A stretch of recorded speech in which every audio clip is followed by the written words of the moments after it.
Guys, gagawa tayo ng merienda. Meron tayong hinog na saging.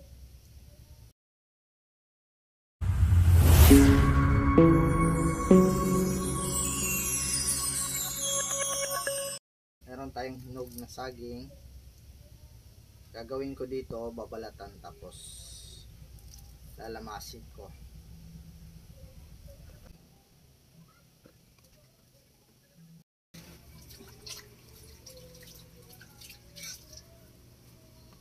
So yun nga guys, naglinis na ako ng kamay, malinis na yung kamay ko. Gagawin ko, lalamasin ko to guys. Tulad nito.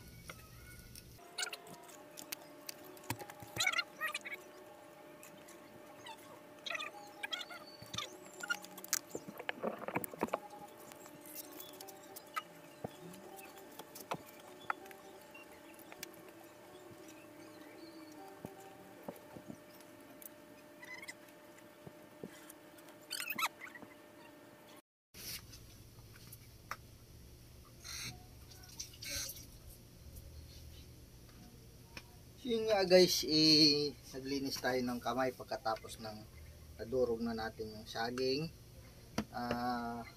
Mayroon po tayong giniling na palagkit.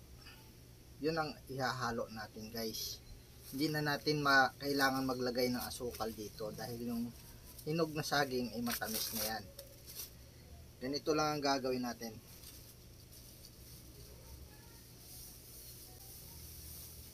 Guys, ganyan lang. May tira pa.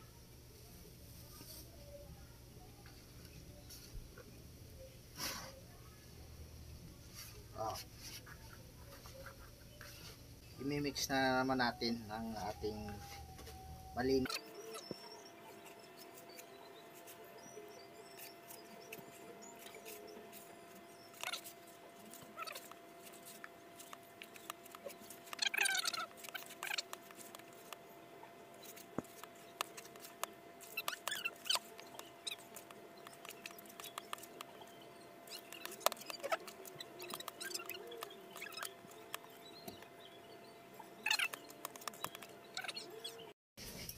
Guys, maglalagay tayo ng mantika.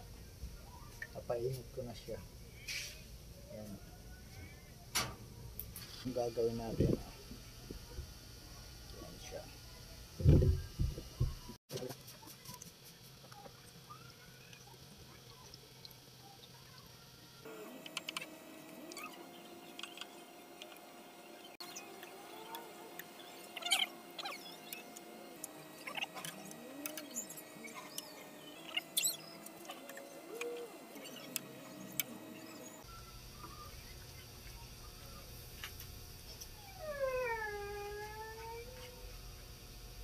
So ito na yun guys, yung aking niluto kanina, pang merienda, pwedeng pang baon.